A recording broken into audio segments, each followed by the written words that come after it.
Bueno, volvió a romperse la marca de contagios oficialmente reconocidos en un lapso de 24 horas. De hecho, van 2 días consecutivos con más de 30,000. Y pues así se va acelerando lo que ya se ve claramente como la quinta ola pandémica. Obviamente estamos hablando del COVID y vamos a platicar al respecto con el doctor Francisco Moreno, médico internista e infectólogo, a quien hemos entrevistado en muchas ocasiones aquí en el programa. Te doy nuevamente la bienvenida, doctor. ¿Cómo estás?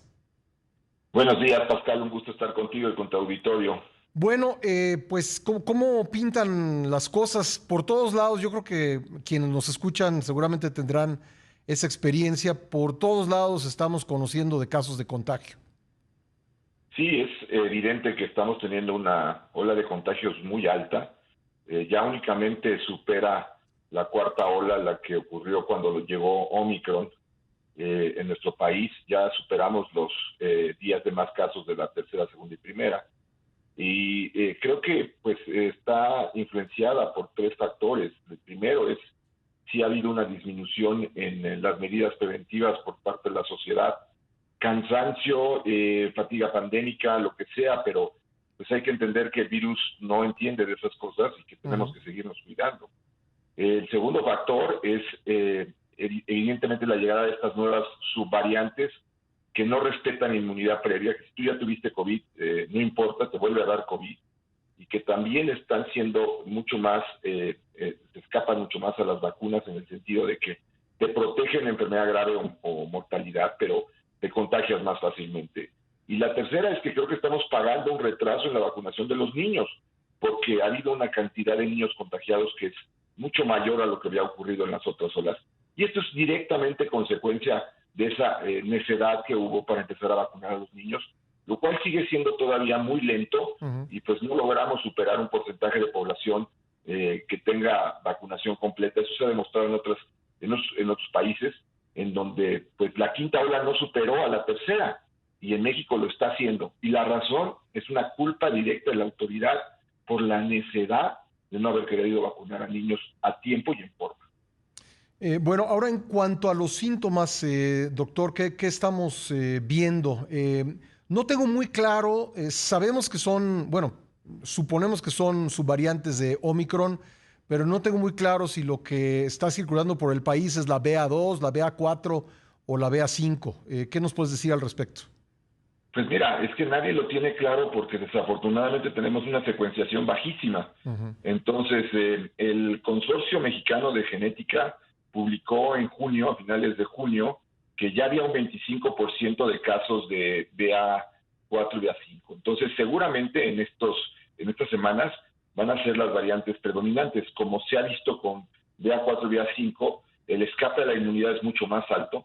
Y lo que preocupa un poco con BA5 es que hay reportes de que la enfermedad ya no es tan leve como el Omicron original, que hay cuadros más severos y bueno, lo estamos viendo porque tenemos más pacientes que llegan al hospital. Evidentemente la mayor parte de ellos o no están vacunados o tienen alguna enfermedad grave de base, pero pues de todas maneras son seres humanos que por no tener una prevención por parte de los demás o por ellos mismos, pues están en una condición delicada. Estamos superando ya prácticamente 326,000 fallecidos oficialmente, pues tenemos que entender que esto no se ha acabado y que hay que seguirnos cuidando.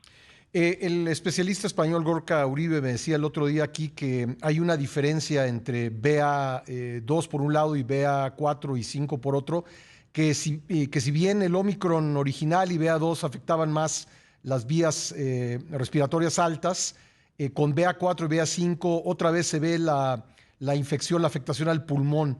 No sé tú qué nos puedes decir al respecto con los casos que te ha tocado ver recientemente. Sí, bueno, y esto no solamente ya se demostró en cuanto a la clínica, sino también ya hay un modelo animal que se hizo en hámsters en donde se vio que BA5 es mucho mayor propensa a afección pulmonar que Sí. lo que eran la Omicron originalmente. Entonces, todo esto te lleva a que, pues, si no implementas medidas preventivas, estamos volviendo a ver casos de neumonías. Ahora, insisto, la mayor parte de los pacientes son pacientes que tienen múltiples comorbilidades, Ujú. pero pues son seres humanos y no porque digas, oye, pues es que ya tenía diabetes, ya tenía hipertensión y todo eso. Sí, no, eso no es Pues, consuelo para nadie. Eso no es exacto. Sí. Entonces, aquí mucho del mensaje que ha habido es que la gran mortalidad que hemos tenido es porque somos una población con mucha diabetes, con muchas comorbilidades. Pues sí, pero eso lo sabíamos desde antes de la pandemia y no se hizo nada para proteger a esos individuos porque la vacunación nunca tomó en cuenta comorbilidades. Sí. Entonces, otra vez decir, es que se están muriendo porque tienen comorbilidades. No, a ver, son seres humanos que no deben de morirse. Y esto creo que a veces se nos olvida y nos volvemos un poco fríos en cuanto a lo que está sucediendo, ¿no? Porque podríamos estar en un escenario pues muy riesgoso, digamos, una variante más contagiosa que evade de alguna manera pues los anticuerpos, tanto los naturales como los de las vacunas, y afecta el pulmón. Eso no suena pues nada bien, doctor. Exacto, y por otro lado, ya hay una super variante nueva que está empezando a circular, aparentemente de origen hindú, y que parece ser 5 veces más contagiosa que Omicron. Entonces, no hemos salido de esto, y la realidad es que las vacunas que han sido muy efectivas, pues cada vez están más alejadas de lo que está pasando actualmente. Esto nos lleva a la responsabilidad. La única ventaja que tenemos es que a pesar de que el virus ha ido cambiando mucho, sigue siendo un virus que se transmite de la misma forma. Las medidas preventivas que hemos aprendido nos ayudan, pues hay que ponerlas en práctica. Sí. Doctor, por último, me queda un poco más de un minuto, pero preguntarte sobre los antivirales. ¿Qué tanto se ha avanzado en ese terreno? Pues desafortunadamente nada, Pascal. Hemos hecho muchos llamados a la autoridad para que liberen los antivirales. De nada sirve decir que están aprobados si no hay la disponibilidad de utilizarlos.